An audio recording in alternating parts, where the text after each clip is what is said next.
Hola hermanos, buenas noches, ¿cómo están? Dios les bendiga, gusto verlos. Bueno que pudieron venir, que se animaron a venir. Y vamos a continuar con nuestra serie de varones, hombres que dejaron legado.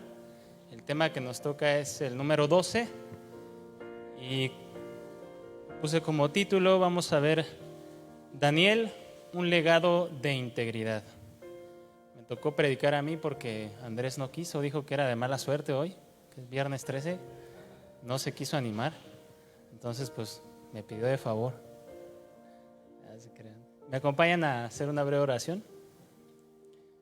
Amado Señor, en esta preciosa noche que nos das y que nos permites alabarte y bendecirte y tener tu nombre en nuestros labios, nos presentamos ante ti, Señor, con sinceridad de nuestro corazón, deseando que tú nos hables, que tú nos muestres tu voluntad, que tú nos permitas conocerte más y también conocer nuestro corazón y aquellas cosas que tú quieres cambiar en nosotros, aquellas cosas que tú nos pides entregarte, Señor, aquellas cosas que tú quieres que rindamos a ti para crecer conforme al carácter de Cristo, para caminar en tu voluntad, Señor. Ayúdame, Señor, dame de tu gracia, de tu favor. Me pongo en tus manos, Señor, en el nombre de Jesús. Amén. Pues bien, ¿cuántos conocen a Daniel o han leído el libro de Daniel? Yo creo que muchos, ¿no? Hay historias muy conocidas aún desde pequeños que son de mucha bendición para nosotros en el libro de Daniel. Y vamos a leer el versículo 8 del capítulo 1, que es como un versículo que nos muestra el carácter de Daniel, que nos muestra la actitud de Daniel. Y dice el verso 8 del capítulo 1, y Daniel propuso en su corazón no contaminarse con la porción de la comida del rey, ni con el vino que bebía. Pidió, por tanto, al jefe de los eunucos que no se le obligase a contaminarse. Daniel, cuyo nombre significa Dios es mi juez o Dios es el defensor de mi causa, de mis derechos, fue un judío que fue deportado por el rey Nabucodonosor en la primera deportación al reino de Judea. Nabucodonosor invadió 2 veces a Judea y en la primera ocasión que invadió Judea fue cuando se llevó a Daniel. Algunos historiadores dicen que fue por allá del año 605 a.C., durante el reinado del rey Joacim. Fue el antepenúltimo rey de Judá. Este rey Joacim reinó 11 años en Jerusalén. Dice la Biblia que hizo las cosas mal delante de los ojos de Dios. Y es curioso porque Joacim fue hijo de Josías, uno de los pocos reyes de Israel que hizo lo recto ante los ojos de Dios. Y este Josías es un caso curioso porque la Biblia dice que él empezó a gobernar cuando tenía 8 años. No sé cuántos años tiene Mateo, 10, ¿verdad? No, pues imagínense que Mateo empiece a reinar, ¿no? Curioso el caso de Josías. Y desde los 8 años hasta su muerte hizo lo recto, lo bueno ante los ojos de Dios. Y este rey Joacim, hijo de Josías, hizo lo malo ante los ojos de Dios. Jeremías lo reprendió en una ocasión, mandó a Baruc a que le leyera un pergamino donde venía la exhortación de Dios, y cuando Baruc empezó a hablar la palabra de Dios, Joacim rasgó el rollo y lo tiró al fuego, menospreciando la voluntad y la palabra de Dios. Este rey Joacim era el que reinaba cuando Daniel fue deportado. Y Daniel, durante toda su estancia en Babilonia, tuvo cargos importantes. Durante el periodo que él vivió, hubo una transición, un cambio de reyes, de gobiernos. Y se mencionan a 4 reyes distintos durante el libro de Daniel, durante la vida de Daniel. El primero de ellos pues es Nabucodonosor, quien lo deportó, que fue el rey más prominente o más famoso de Babilonia. Incluso lo pueden buscar en los libros de historia o en alguna referencia histórica. Él fue el que deportó al pueblo de Judea a Babilonia. El segundo rey que se menciona fue Belsasar. Él es nieto de Nabucodonosor y él profanó los utensilios de la casa de Dios, hizo como un mal uso de las cosas de Dios y fue juzgado por la escritura en la pared. No sé si recuerdan la historia, ¿no? El tercer rey fue el rey Darío, se le menciona, y que al parecer fue co-gobernador junto con Ciro, el rey medo-persa.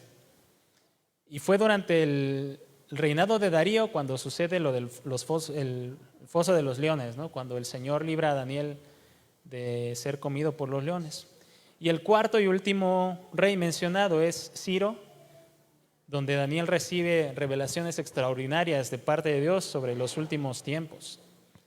Y algo que podemos distinguir y notar durante el libro de Daniel y en la vida de Daniel es que cambiaban los reyes, cambiaban los gobiernos, pero Daniel siempre fue el mismo, siempre se comportaba de la misma manera y ahorita lo vamos a ver. Y desde el principio, cuando le cambiaron el nombre a él y a sus amigos, podemos notar que el mundo quería influir de tal manera en él para que negara su fe. Y lo vemos en el libro de Daniel. El mundo quería que Daniel negara a Dios. Pero Daniel jamás negó su fe, jamás negó su convicción. En cada circunstancia que él enfrentó, él mostró integridad, él mostró congruencia en su vida y siempre se comportó recto, siempre, en cada ocasión. Y una persona íntegra, moralmente hablando, es una persona intachable, una persona sincera, una persona honesta siempre. Y es alguien que tiene un patrón de conducta, hablando como cristianos, es alguien que tiene un patrón de conducta basado en la palabra de Dios en cada área de su vida. No solamente en una parte o no solamente en un momento, todos los días de su vida. La persona íntegra en el Señor se basa en la voluntad de Dios, siempre, sin excepción alguna. Y en el caso de Daniel, vemos en el capítulo 1, cuando el rey Nabucodonosor le pide a Aspenaz que seleccione algunos jóvenes de los deportados. La intención de Nabucodonosor era hacer uso del mejor material humano que él tenía bajo su dominio para mejorar su reino. Y es por eso que hace como una selección específica de las características de los jóvenes que él quería bajo su gobierno, ¿no? Y que lo ayudaran en su reinado. Vemos en Daniel 1:3, si me acompañan ahí. Y dice, y dijo el rey Nabucodonosor a Aspenaz, jefe de los eunucos, que trajese de los hijos de Israel, del linaje real de los príncipes, y aquí viene una lista, dice, muchachos en quienes no hubiese tacha alguna, de buen parecer. ¿Cuántos de buen parecer hay aquí? 1, 2, ¿y los demás qué? ¿No son de buen parecer? A ver otra vez, ¿cuántos son de buen parecer aquí? Amén. Eso es fe, ¿no? Dice, de buen parecer, enseñados en toda sabiduría, sabios en ciencia y de buen entendimiento, e idóneos para estar en el palacio del rey, y que les enseñase las letras y la lengua de los caldeos. El verso 5, y le señaló el rey ración para cada día de la provisión de la comida del rey y del vino que él bebía, y que los criase 3 años, para que al fin de ellos se presentasen delante del rey. Estos jóvenes estaban bajo la cobertura de Aspenaz, jefe de los eunucos. Algunos historiadores mencionan que Daniel y sus amigos fueron castrados precisamente por estar bajo la cobertura de este eunuco. Es probable, no sabemos, la Biblia no lo menciona, pero es probable que haya sido así. Y entonces el rey Nabucodonosor le pide a Aspenaz que escoja jóvenes con tales características. Y es normal, por ejemplo, en una empresa, cuando alguien está buscando personal para trabajar, que pidan requisitos, ¿no? Mayor de 18 años, de 18 a 35, que sepa de Excel, que hable inglés, que buena presentación y que tenga 2 años de experiencia mínimo, ¿no? Por ejemplo. Es normal que en una empresa que solicita a alguien para trabajar con ellos, que ponga requisitos. Y entre más complicado es un trabajo o de mayor responsabilidad un trabajo, la lista de los requisitos se vuelve más amplia. Y una persona responsable usualmente suele ser una persona íntegra. Y hablando de la responsabilidad, a nosotros como hombres, como varones, Dios nos ha dado responsabilidades, Dios nos ha dado cosas en nuestras manos, valiosas, responsabilidades valiosas. Y la primera responsabilidad es la responsabilidad de hacer su voluntad.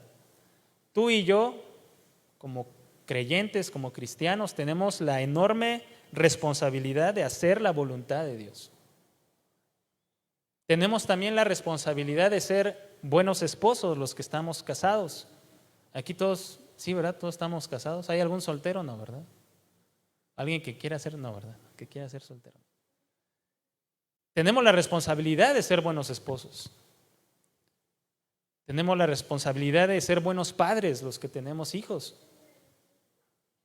Tenemos la responsabilidad de ser buenos empleados los que tenemos un trabajo, o buenos patrones los que tienen empleados a su cargo. Y como cabezas de hogar tenemos la responsabilidad de proveer a nuestra familia. Y no solo un alimento material, sino también un alimento espiritual. Y como hombres que debemos portarnos varonilmente, debemos ser conscientes, entendidos de las responsabilidades que Dios nos ha dado en las manos. Una persona responsable, dice el diccionario, es una persona que pone cuidado y atención en lo que hace y en lo que decide. Y es capaz de asumir de manera consciente las consecuencias de esas decisiones. Una persona responsable es alguien que tiene cuidado y atención de lo que hace, de lo que dice, de lo que decide y que asume las consecuencias de las decisiones que toma. Una persona irresponsable, por el contrario, es alguien que pues le vale cacahuate lo que hace, lo que dice, lo que decide, no asume las consecuencias de sus actos. No sé si tú conozcas personas irresponsables, pero yo sí, y es feo ver personas irresponsables, ¿no? ¿Y qué sucede cuando alguien no es responsable? Cuando decide no poner cuidado ni atención en lo que hace.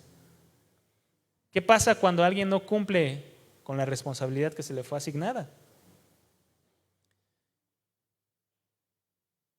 Por ejemplo, si los que recogen los camiones de basura, los choferes y los que van en los camiones, decidieran no pasar a recoger la basura en la ciudad un día, ¿qué creen que pasaría? Un caos, ¿verdad? Un desastre. Porque a lo mejor se pusieron de acuerdo y dijeron, mañana no vamos, hacemos San Lunes y nos vamos a tomar unas bien frías, ¿no? Se vuelve un desastre, ¿no? Cuando alguien no es responsable, lo que sucede es que no se cumplen los propósitos. Y en nuestro caso, por ejemplo, cuando de parte de Dios, cuando no somos responsables en las cosas que Dios nos ha dado, no se cumple el propósito de Dios y no hay bendición. La responsabilidad va unida a un propósito y a una bendición de parte de Dios. Y no debemos menospreciarla. Dios no nos ha dado responsabilidades para cargarnos, para molestarnos, para incomodarnos, para cansarnos, para hacernos la vida difícil. Ay, es que pues tengo que trabajar porque tengo 10 chiquillos y ni modo. Ay. No, Dios no nos da responsabilidades para molestarnos. Dios tiene propósitos en cada responsabilidad que ha puesto en nuestras manos. Y como hombres, no debemos rehuir a las responsabilidades que tenemos, porque esto significaría menospreciar el propósito de Dios, menospreciar la bendición de Dios para nosotros y para la vida de los que nos rodean. Tú y yo tenemos la responsabilidad, en primer lugar, de hacer la voluntad de Dios. ¿Y qué pasa cuando no hacemos la voluntad de Dios? Cuando somos irresponsables para hacer la voluntad de Dios. Pues los planes, los propósitos de Dios para nuestra vida no se cumplen. No experimentamos su bendición. Mateo 7, 26 y 27 en la traducción lenguaje actual dice: pero el que escucha lo que yo enseño y no hace lo que yo digo, es decir, si alguien se vuelve un irresponsable con las palabras de Jesús, es como una persona tonta, dice Jesús, que construyó su casa sobre la arena, vino la lluvia y el agua de los ríos subió mucho y el viento sopló con fuerza contra la casa y la casa se cayó y quedó totalmente destruida. Cuando tú y yo menospreciamos la voluntad de Dios, vamos a experimentar desastres. Hay un propósito en hacer la voluntad de Dios. Hay una bendición en hacer la voluntad de Dios y cuando no lo hacemos, no experimentamos esa bendición y menospreciamos el propósito de Dios. Y como hombres, como esposos, tenemos la responsabilidad de amar a nuestras esposas, de cuidar a nuestras esposas, de proveer para nuestras esposas. ¿Y qué pasa cuando una persona, cuando un marido no es responsable en cuidar a su esposa? De amarla, de cuidarla, de proveerle. ¿Qué pasa? Pues la esposa se amarga, la esposa se entristece, la esposa puede que termine dejando a ese varón que nunca cumplió con su responsabilidad. Como mencionaba en alguna ocasión, creo el pastor, ¿no? Que cuando sucede un divorcio no es porque pasó algo de un día para otro, es algo que se viene generando, gestando de muchos años atrás. En 1 de Pedro 3:7 dice, en la traducción lenguaje actual: en cuanto a ustedes los esposos, sean comprensivos con sus esposas, reconozcan que ellos no tienen la fuerza de ustedes, pero que también a ellas Dios les ha prometido la vida eterna. Si ustedes lo hacen así, Dios escucha sus oraciones.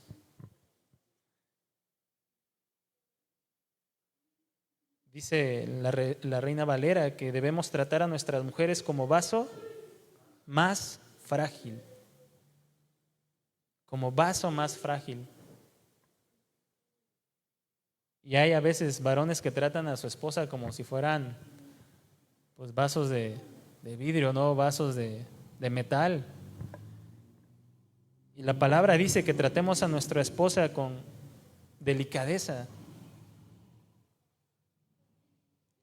Si no lo hacemos así, dice también la palabra que nuestras oraciones van a tener estorbo.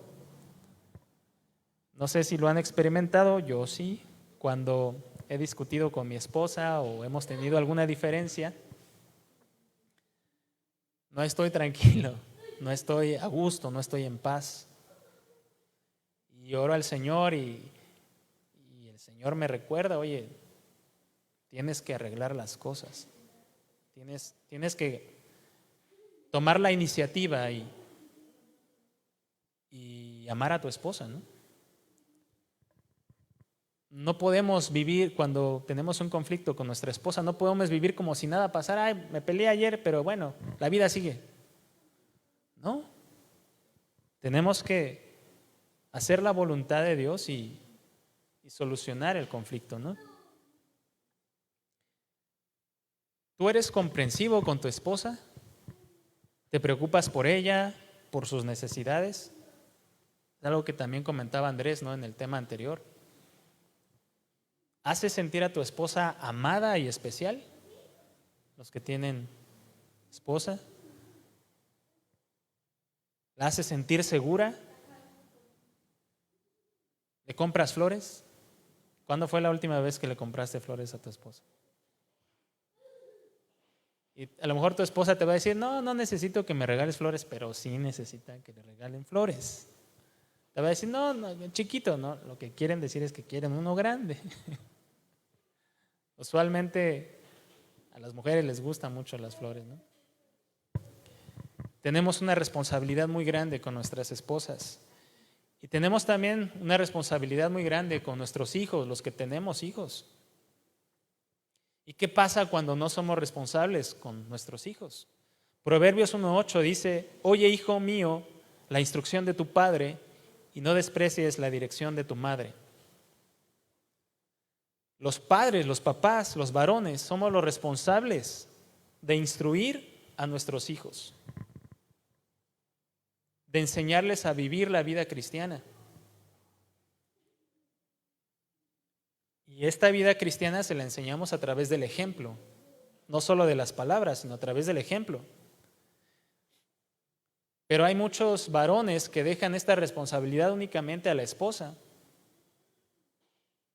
Y esto es un error, ¿no?, de nuestra parte, el pensar que nuestras esposas son las únicas que tienen la responsabilidad de enseñar a nuestros hijos en las cosas de Dios.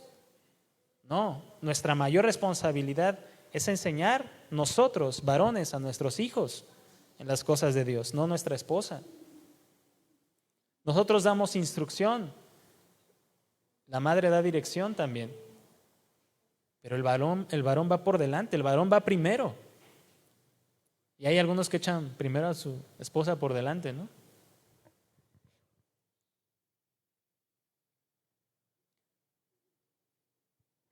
A veces dejamos esta responsabilidad de instruir a nuestros hijos, de educarlos, porque ponemos como pretexto, es que yo ya trabajé, es que yo trabajo y ya cumplo.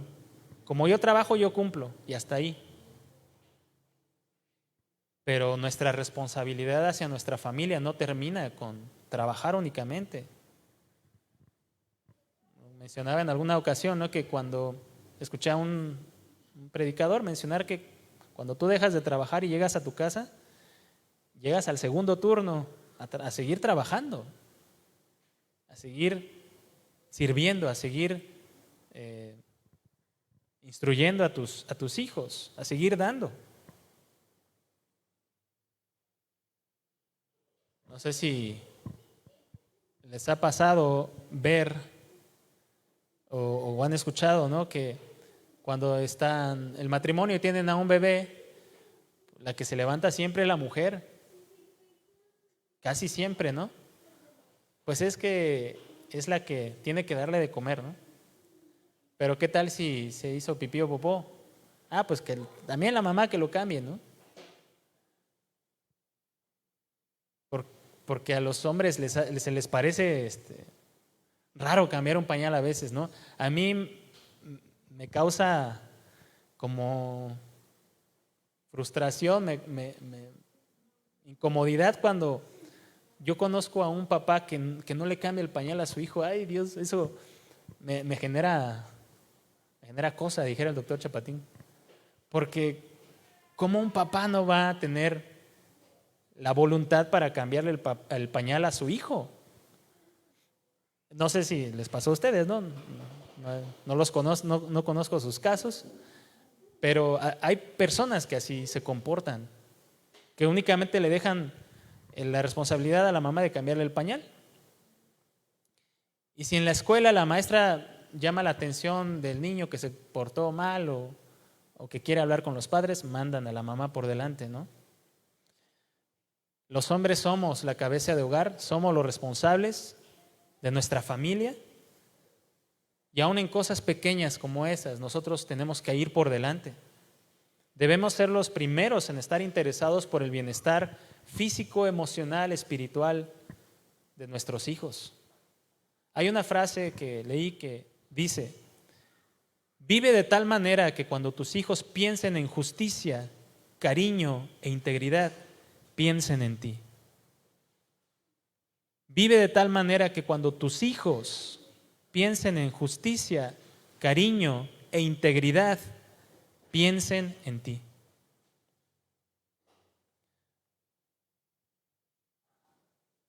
Los papás, o tú varón, yo como padre, debo ser el ejemplo, debemos ser los ejemplos para nuestros hijos. Que la persona más cristiana que conozcan tus hijos seas tú.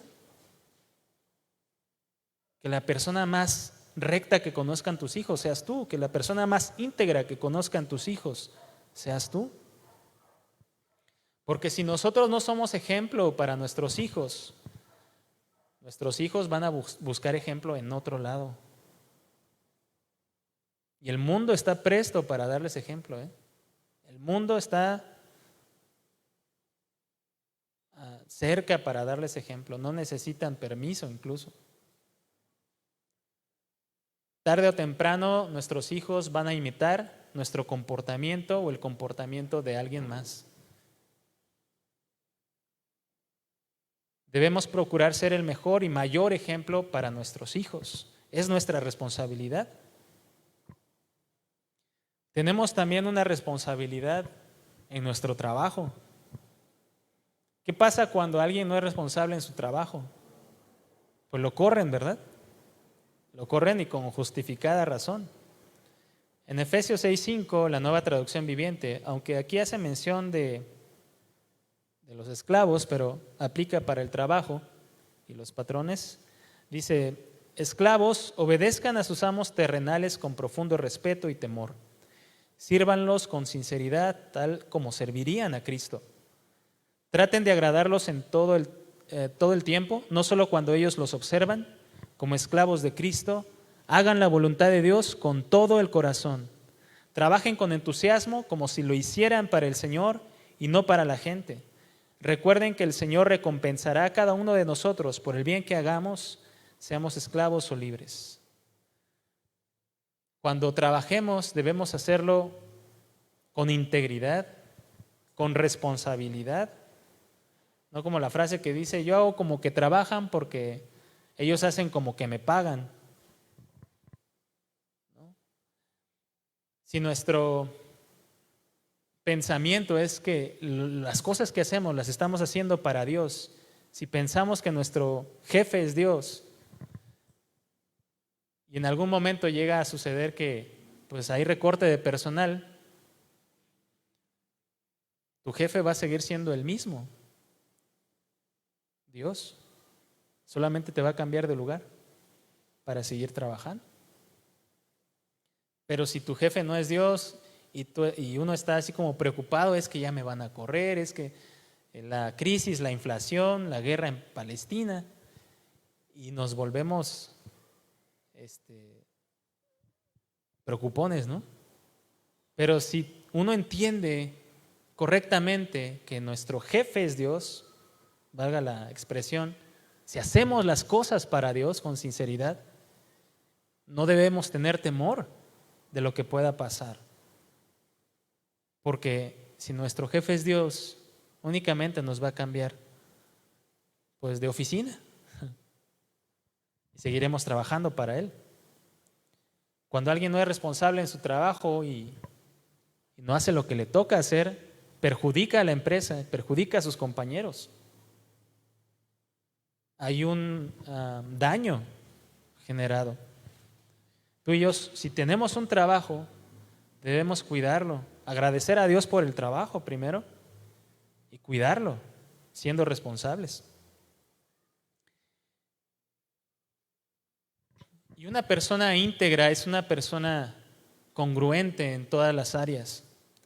Y como mencionábamos, Daniel, en cada ocasión en que lo vemos intervenir en el libro de Daniel precisamente, podemos ver su calidad espiritual, su convicción para mantenerse fiel a Dios y su integridad y congruencia. Una persona congruente, dice el diccionario, que es una persona que mantiene un equilibrio y una unión entre lo que piensa, lo que dice, lo que siente y lo que hace. Una persona congruente es una persona que tiene un equilibrio y una unión entre lo que piensa, lo que dice, lo que siente y lo que hace. Cuando no hay una unión en alguna de estas áreas, hay una contradicción. Es como si yo te dijera, pues vamos juntos, y tú te vas para allá, pero yo me voy para allá. Es una contradicción decirte vamos juntos, pero yo me voy por otro lado. En el verso 8 de Daniel, de Daniel 1,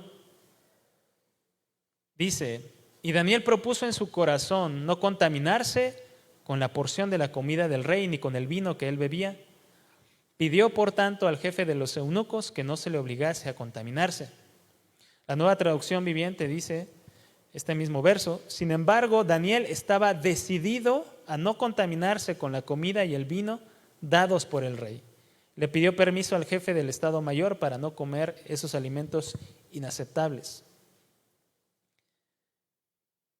Es Daniel el que se menciona y no sus amigos, no Sadrach, Mesach y Abednego. Es Daniel quien seguramente tomó la iniciativa de decir: no vamos a comer de estos alimentos ni tomar de esta bebida que el rey nos manda, que es comida del rey, porque estos alimentos están consagrados a dioses paganos.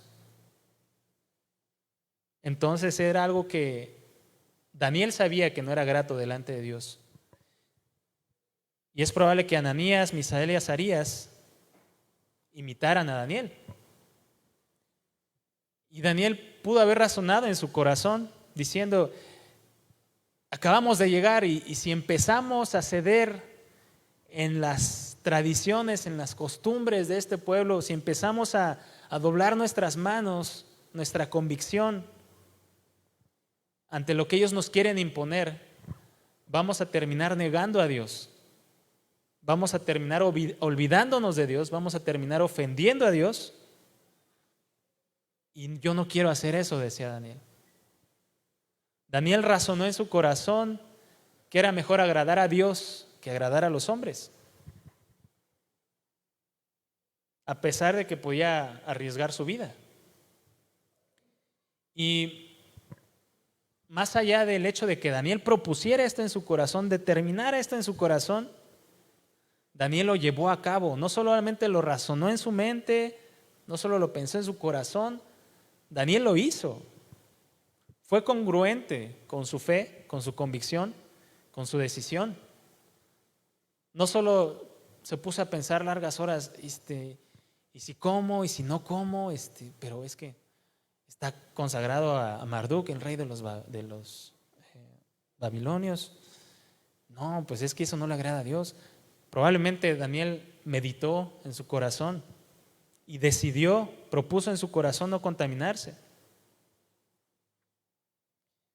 Y esta decisión que él tomó, esta convicción que Daniel tenía, era probablemente, no se menciona en el libro, pero podemos intuir que es por la fe que sus padres le infundieron a él. Daniel tenía esta convicción porque él fue enseñado a temer a Dios por sus papás. No le vino únicamente porque sí, ¿no? Y podemos razonar nuevamente cuán importante es para nosotros como padres influir en la vida espiritual de nuestros hijos. Si tú y yo influimos en el corazón y en la fe de nuestros hijos, el mundo no les va a ganar terreno. El mundo no va a vencer si nosotros sembramos, como decía Andrés el miércoles pasado, estas semillas en nuestros hijos. Y más adelante en el capítulo 4 vemos nuevamente a Daniel presentándose delante de un rey.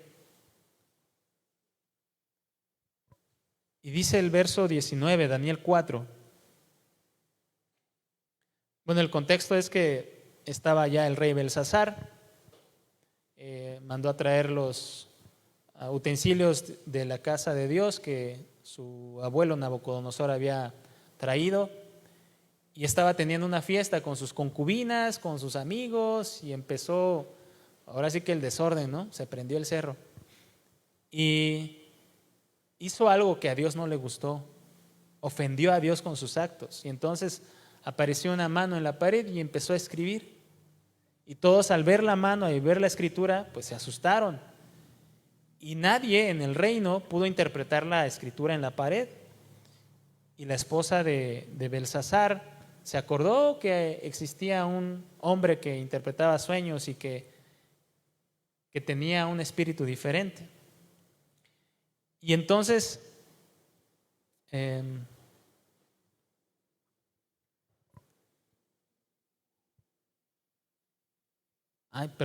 estaba anticipando al capítulo 5. Bueno, ahí vamos, ahí en el 5. Dice Daniel 5, del 22 al 28, vamos a leer. Y tú, su hijo Belsasar, no has humillado tu corazón sabiendo todo esto, sino que contra el Señor del cielo te has ensoberbecido e hiciste traer delante de ti los vasos de su casa, y tú y tus grandes, tus mujeres y tus concubinas bebisteis vino en ellos.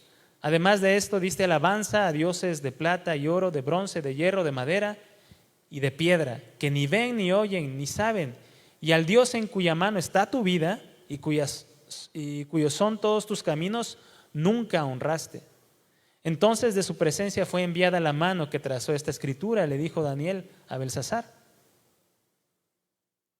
Y la escritura que trazó es Mene, Mene, Tekel, Uparsin. Esta es la interpretación del asunto. Mene, contó Dios tu reino y le ha puesto fin. Tekel, pesado has sido en balanza y fuiste hallado falto. Perez, tu reino ha sido roto y dado a los medos y a los persas. Daniel es usado por el Señor para interpretar algo que nadie podía interpretar, una cosa sobrenatural. Y Daniel confronta el pecado de Belsasar, el nieto político de Nabucodonosor y monarca en turno, y le hace una reprensión, le reprende y le dice: tu corazón no se ha humillado a Dios, aun conociendo que Dios obró un milagro en tu abuelo Nabucodonosor, tú te has ensoberbecido y Dios te está diciendo que tu reino ha llegado a su fin. Es curioso que Daniel no tuviera temor de hablar la verdad.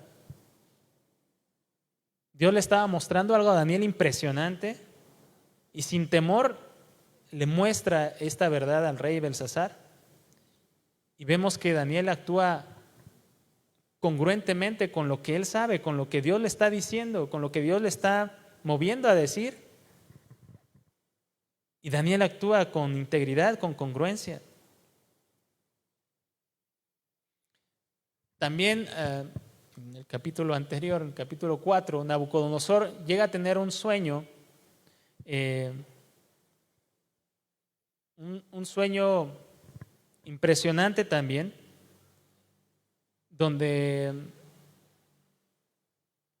a diferencia, es el segundo sueño que tiene Nabucodonosor, y a diferencia del primero que tuvo, este sí lo recuerda, pero no sabe su interpretación. Y nuevamente manda a llamar a los magos, a los reyes, a los astrólogos y todos los brujos que había ahí, y nadie le podía dar la interpretación. Y Daniel le dio la interpretación al rey. En el verso 19 del capítulo 4 dice: al oír el relato, Daniel, también llamado Belsasar, se quedó agobiado por un rato, dice la Nueva Traducción Viviente, atemorizado por el significado del sueño. Entonces el rey le dijo: Belsasar, no te alarmes por el sueño y lo que significa. Belsasar respondió: mi señor, quisiera que los sucesos anticipados en este sueño ocurrieran a sus enemigos y no a usted. Y el sueño, o la interpretación de este sueño, es cuando Daniel le comenta que él se va a volver como en una bestia y va a comer como las bestias durante 7 años hasta que él reconozca que toda la autoridad proviene de Dios, ¿no? Pero nuevamente, cuando Daniel escucha el sueño del rey y cuando Daniel entiende el significado, que no es nada bueno para Nabucodonosor, Daniel no tiene temor de decir la verdad. Daniel tiene un compromiso con la verdad. Daniel era un hombre nuevamente que podemos ver íntegro y congruente, comprometido con decir la verdad. Y aunque lo que él iba a decir pudiera enojar al rey, porque no le iba a decir nada bueno, él lo dijo, sabiendo que tal vez su vida estaba en peligro, ¿no? En riesgo. Y también podemos pensar que así como Daniel era un hombre comprometido con su convicción, con su fe, con la verdad, hay cristianos que no están comprometidos por completo con la verdad, que prefieren suavizar la verdad a fin de no ofender a alguien más, que prefieren pasar por alto lo que Dios les está mostrando para hacer o para decir a alguien más, como en el caso de Daniel, ¿no? Es más cómodo a veces quedarse callado y no confrontar la verdad. Hay que hacerlo también con sabiduría, obviamente, pero cuando nosotros estamos viendo algo que no está correcto y sabemos lo que es correcto, no tenemos que quedarnos callados, ¿no? Tenemos que hablar las cosas que Dios nos está mostrando, hacer las cosas que Dios nos está mostrando hacer, ser íntegros, ser congruentes con Cristo, con nuestra fe, ¿no? Y en el capítulo 6 de Daniel, cuando Daniel es echado al foso de los leones, en este pasaje podemos ver cómo Daniel se mantiene fiel en su relación con Dios. El verso 4 del capítulo 6 dice: entonces los gobernadores y sátrapas buscaban ocasión para acusar a Daniel en lo relacionado al reino, mas no podían hallar ocasión alguna o falta, porque él era fiel y ningún vicio ni falta fue hallado en él. El verso 10 dice: cuando Daniel supo que el edicto había sido firmado, entró en su casa y abiertas las ventanas de su cámara que daban hacia Jerusalén, se arrodillaba 3 veces al día y oraba y daba gracias delante de su Dios como lo solía hacer antes. El verso 11: entonces se juntaron aquellos hombres y hallaron a Daniel orando y rogando en presencia de su Dios. Daniel era un hombre intachable en su trabajo, y dice el verso 4 que no pudieron hallar ninguna falta de qué acusarle. Y así como era intachable en su trabajo, lo era en su vida espiritual, en su vida personal. Daniel, un ejemplo completamente de integridad. Y cuando pusieron a prueba su fe, porque recordemos que se firmó un edicto en el que si alguien rogaba a un Dios distinto era Darío, tendría que ser echado al foso de los leones, ¿no? Pero Daniel, aún sabiendo que este edicto había sido firmado y que su vida corría peligro, él se mantuvo fiel a su fe. Y vemos que era costumbre de Daniel, era algo que él hacía con frecuencia, orar 3 veces al día. Y su corazón no se movió ni un centímetro de esta convicción, no se movió ni un centímetro de esta disciplina que él tenía de orar. A pesar de que su vida estaba corriendo peligro y este edicto duraba solo 30 días, iba a acabar, pero Daniel no estaba dispuesto a negociar su fe. Daniel no estaba dispuesto a negociar su integridad ni siquiera un día. No estuvo dispuesto a callar, no estuvo dispuesto a dejar de tener comunión con Dios. No estuvo dispuesto a disminuir su relación con Dios. Mantuvo su integridad, su constancia, su congruencia. Y su cita con Dios para Daniel era algo inalterable. No importa si mi vida está en riesgo, yo voy a seguir alabando a Dios, yo voy a seguir buscando a Dios, yo voy a seguir dependiendo de Dios. Y es curioso porque les decía, este edicto iba a terminar en 30 días. No es que Daniel se dijera, bueno, pues va a durar un poquito de tiempo, pues me aguanto un mes, me encierro en mi casa y pues nos vemos en 30 días, me voy a tomar unas vacaciones. Él no se tomó unas vacaciones de Dios. Y a veces hay cristianos que se toman vacaciones de Dios, ¿no?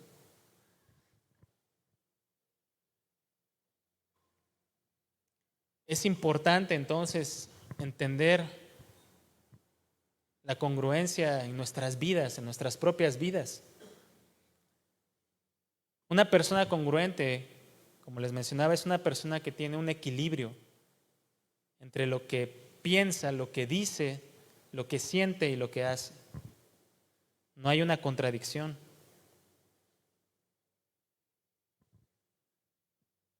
¿Tú alguna vez te has propuesto algo en tu corazón?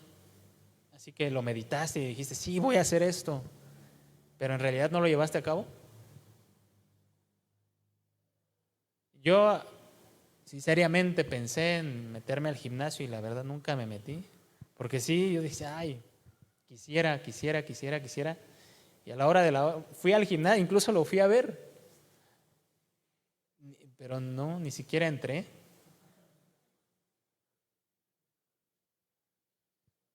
Y es importante entender la importancia de la congruencia, importante comprender la congruencia.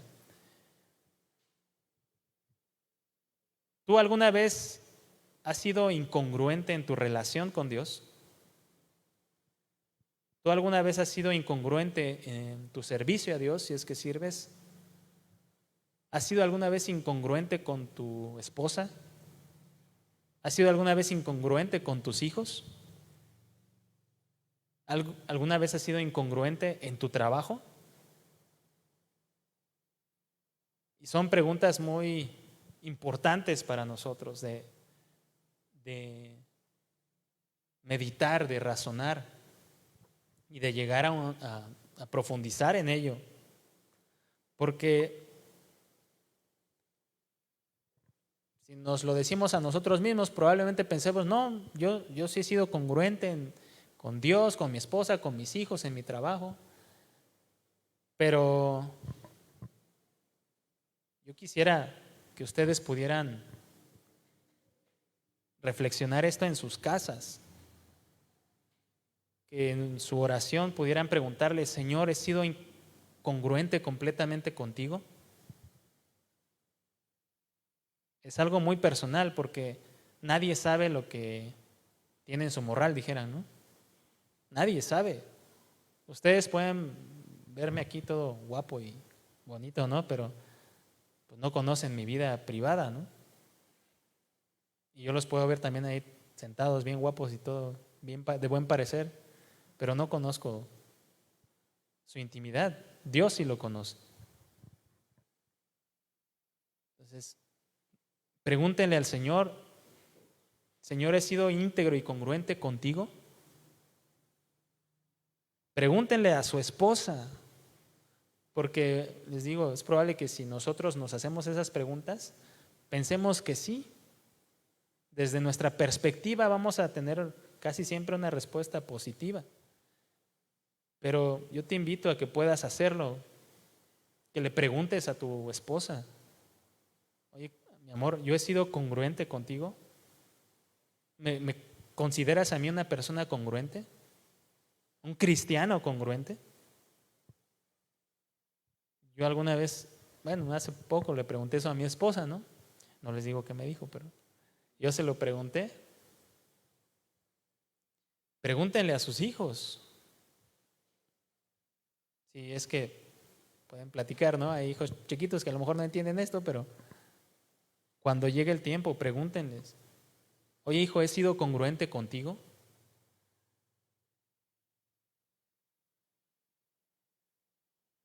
Y ser una persona congruente requiere esfuerzo. Y un esfuerzo consciente, un esfuerzo constante, un esfuerzo que nos va a quitar de nuestra comodidad. A veces preferimos estar cómodos que hacer lo que dijimos que íbamos a hacer. No sé si les ha pasado, a mí se me ha pasado, pero en varias ocasiones que le digo a mi esposa, que mi esposa me dice, oye, hay que arreglar esto, o hay que comprar esto, o hay que solucionar esto. Le digo, sí, yo me encargo. Y pasa una semana, 2 semanas y aquel encargo no se soluciona. Hasta que lo veo por 16ª vez y digo, tengo que solucionar esto del baño, ¿no? Pasa.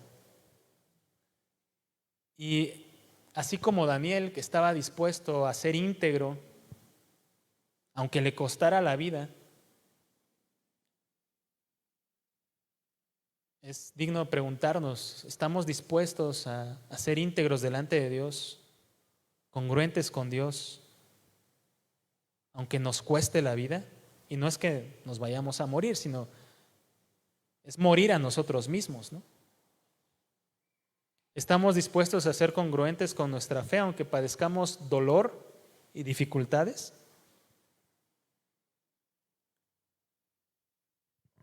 Y como hombres de Dios tenemos que buscar ser siempre íntegros delante de Dios, delante de nuestra familia, en nuestro trabajo.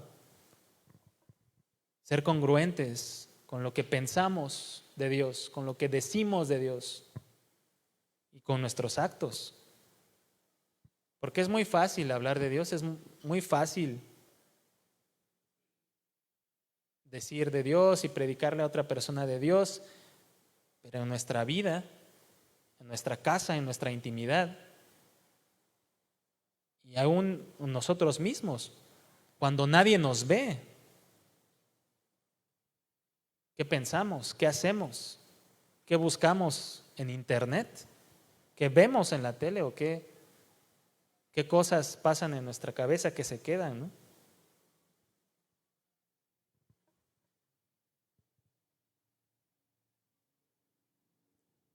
Tenemos que buscar ser íntegros ante Dios, congruentes, aunque nos cueste.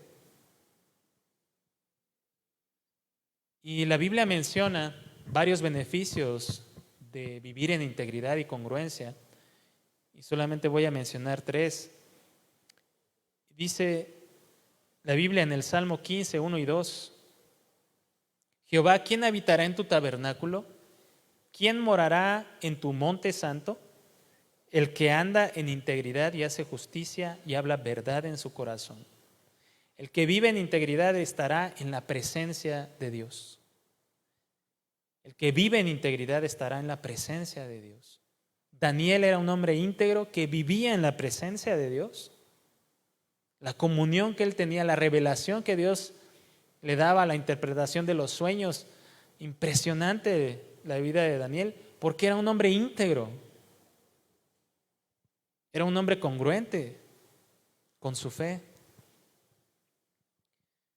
El Salmo 84, 11 dice, porque sol y escudo es Jehová, Jehová Dios, gracia y gloria dará Jehová, no quitará el bien a los que andan en integridad. La Nueva Versión Internacional dice, el Señor es sol y escudo, Dios nos concede honor y gloria, el Señor brinda generosamente su bondad a los que se conducen sin tacha. Nuevamente, Daniel es un ejemplo de que al vivir en integridad pudo experimentar la bondad de Dios en su vida. Tantas veces, ¿no? Él fue bendecido por Dios tantas veces porque vivía en integridad, porque vivía deseando agradar a Dios con todo su corazón y no solo lo deseaba, lo hacía. Proverbios 10:9 dice, el que vive en integridad, el que camina en integridad anda confiado, mas el que pervierte sus caminos será quebrantado. El que vive en integridad vive seguro. Si tú vives en integridad delante de Dios, en congruencia delante de Dios con tu fe, no vas a tener temor. No vas a tener temor de lo que pasa en el mundo, no vas a tener temor del enemigo, no vas a tener temor de que pueda haber un recorte de personal en tu trabajo. Si tú vives con integridad y con temor de Dios en tu corazón, no va a haber lugar para el temor. Todas estas características que acabamos de ver las podemos notar en la vida de Daniel. Daniel estaba en la presencia de Dios continuamente, palpaba la bondad de Dios en cada circunstancia complicada, y Daniel podía presentarse delante del rey del mundo conocido en ese entonces y decirle sus verdades, sin temor a la muerte, sin temor a nada, porque Daniel era un hombre que vivía en integridad. Dios quiere que tú y yo seamos personas responsables, íntegras. No debemos huir de las responsabilidades que Él nos ha dado, porque como mencionábamos, cada una de estas responsabilidades tiene unida un propósito y una bendición.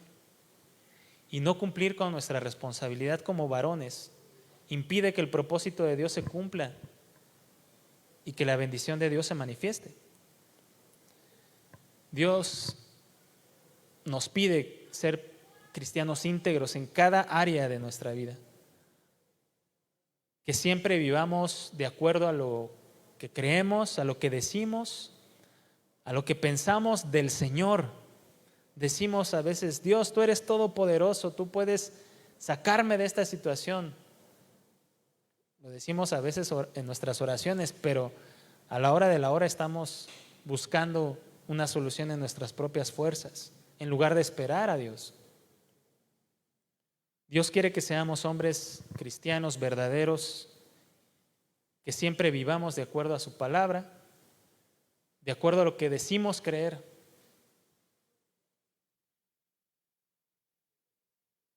Sadrach, Mesach y Abednego, en el capítulo 3, cuando fueron librados del horno de fuego, fueron librados probablemente, es muy probable que Dios honrara su fe, su integridad, su congruencia. Y en Daniel 3:25, Nabucodonosor, cuando los echó al horno de fuego, dijo: he aquí yo veo 4 varones sueltos que se pasean en medio del fuego sin sufrir ningún daño. El aspecto del cuarto es semejante a hijo de los dioses. Dios les libró de la muerte y pudieron pasear en medio del fuego de la prueba, porque Dios estaba con ellos. Es impresionante cómo ellos en medio del fuego se estaban paseando, estaban caminando, estaban como si nada. Y la razón era porque Dios estaba con ellos. En Isaías 43:2 dice: cuando pases por las aguas yo estaré contigo, y si por los ríos no te anegarán. Cuando pases por el fuego no te quemarás, ni la llama arderá en ti. Si tú y yo somos personas íntegras, pasaremos por el fuego y no nos quemará. ¿Cuántos podemos decir amén? Amén. Ahora, si Dios el día de hoy pesara nuestro corazón, como le dijo a Belsasar, al rey, ¿qué encontraría? El Proverbios 11:1, de hecho hay un devocional que creo que fue de Osvaldo, dice: el peso falso es abominación a Jehová, mas la pesa cabal le agrada.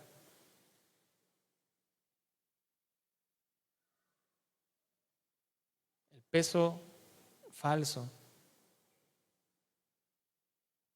Cuando en las tiendas a veces que venden kilos de a 800, ¿no? ¿Les ha tocado? Son bien tremendos los de las tiendas, ¿no?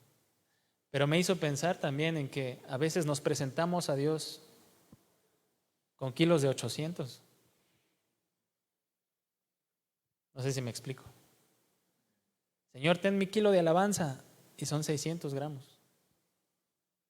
Señor, ten mi kilo de oración y son 500 gramos.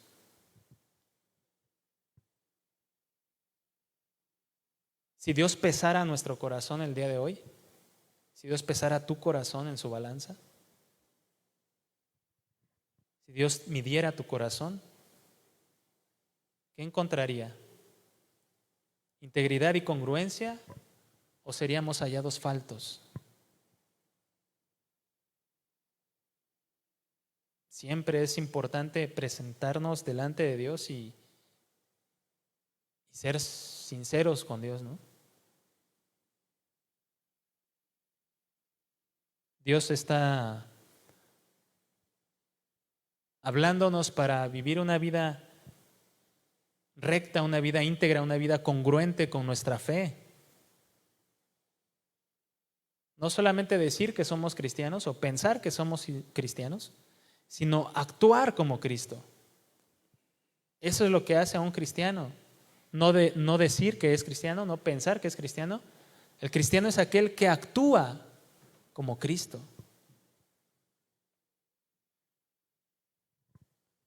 Y tenemos que actuar como Cristo en cada área de nuestra vida, en cada responsabilidad que Él nos ha dado. Ser completamente honestos delante de Él, íntegros delante de Él. No permitir lugar al pecado, no darnos permiso de pecar. Sí, hay ocasiones, pues vivimos en nuestra carne y es probable que continuemos pecando, pero no voluntariamente. No nos demos permiso de pecar. Dios nos quiere purificar, nos quiere limpiar, nos quiere pesar y medir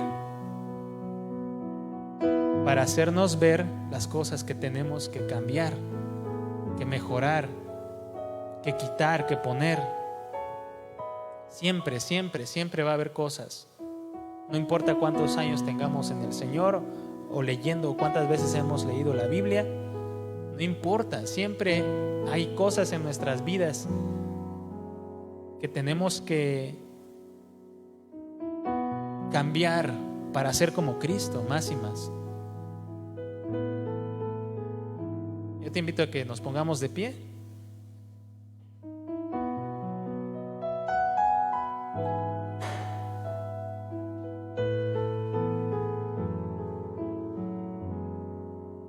Y como les comentaba, pues ahí en la intimidad de su corazón, en su casa, en su cuarto, puedan pues preguntarle al Señor: Señor, yo soy íntegro y congruente ante ti. También a sus esposas, a sus hijos, a sus jefes o a sus compañeros, ¿no?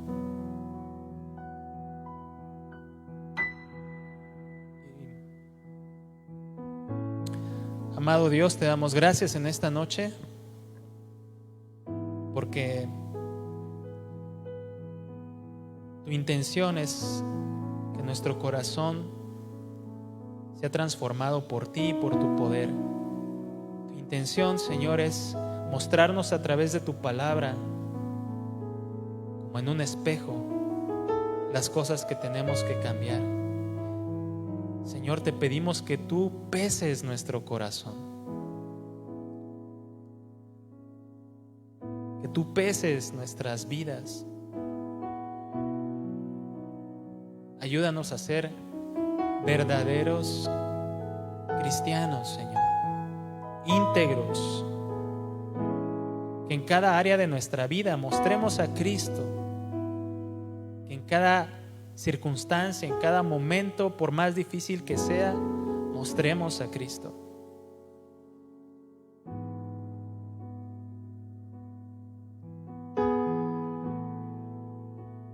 Porque si nuestro corazón no solamente decide obedecerte y amarte, sino lo ponemos en práctica, Señor,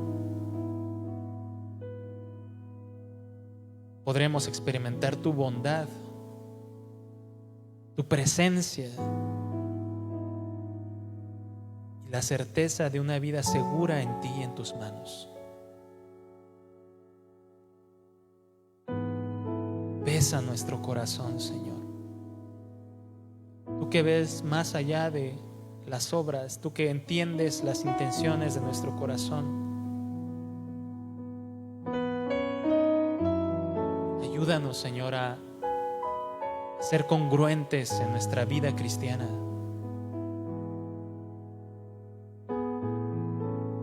alabarte con todo el corazón, adorarte con todo nuestro ser, Señor, no solamente con una parte, sino entregarnos todo por completo a ti, Señor. No a decir que te vamos a buscar, sino a buscarte en verdad. No a decir que te vamos a adorar, sino a adorarte en verdad. No solo buenas intenciones, sino acciones verdaderas, Señor.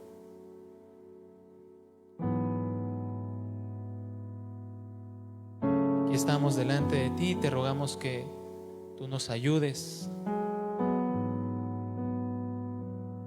a ir a la intimidad contigo, Señor, y que tú nos hables, nos reveles, Señor, la condición de nuestro corazón, porque queremos que tú seas siempre lo más importante en nuestra vida. Queremos honrarte, agradarte a ti, Señor, adorarte a ti.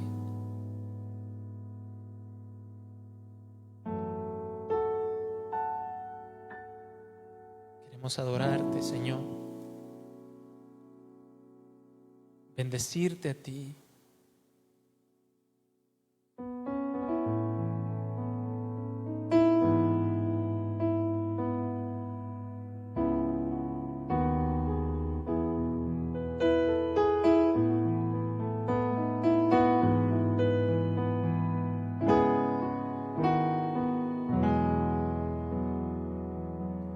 Quiero ser probado en fuego, refíname, puedes tomar lo que tú quieras. Dile, te rindo mi ser, quiero ser probado en fuego, refíname,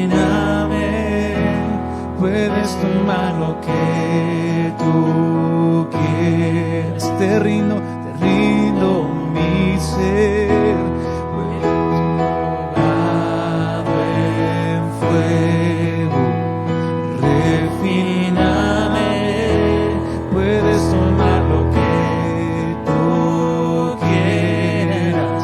Te rindo mi ser, quiero ser probado en fuego, refíname, puedes tomar lo que tú quieras.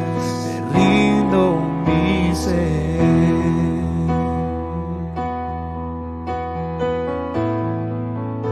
Toma todo de nosotros, Señor. Toma lo que tú quieras.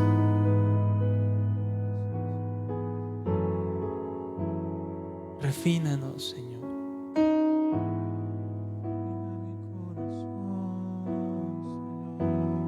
Refínanos, Señor.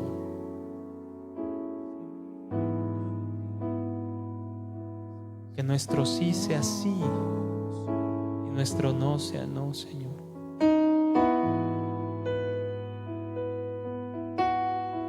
Que cuando te decimos toma lo que tú quieras, Señor, es así en verdad. Toma lo que tú quieras de nosotros. No te negamos nada de nuestro corazón, de nuestra vida.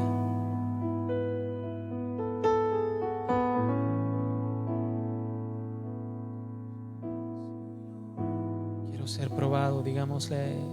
Quiero ser probado en fuego, refíname, puedes tomar lo que tú quieras, te rindo mi ser, quiero ser probado en fuego, refíname, puedes tomar lo que tú quieras, te rindo mi ser, quiero ser probado en fuego, refíname, puedes tomar lo que tú quieras, te rindo mi ser, quiero ser probado en fuego,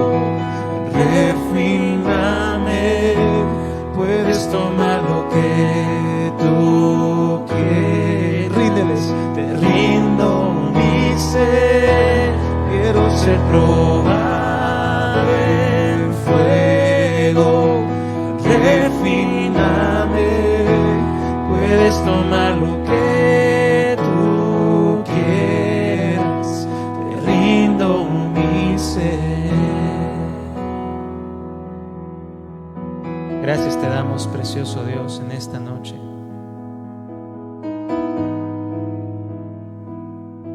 Porque es posible vivir una vida en integridad, Señor, delante de ti.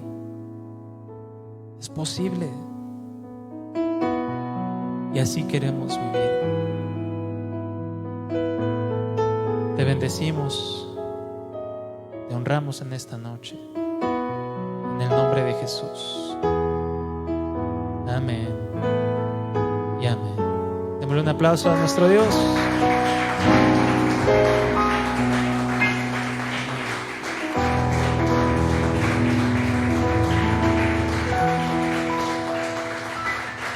Amén, hermanos. Pues que Dios les bendiga. Nos vemos en la siguiente reunión. Dios les lleve con bien.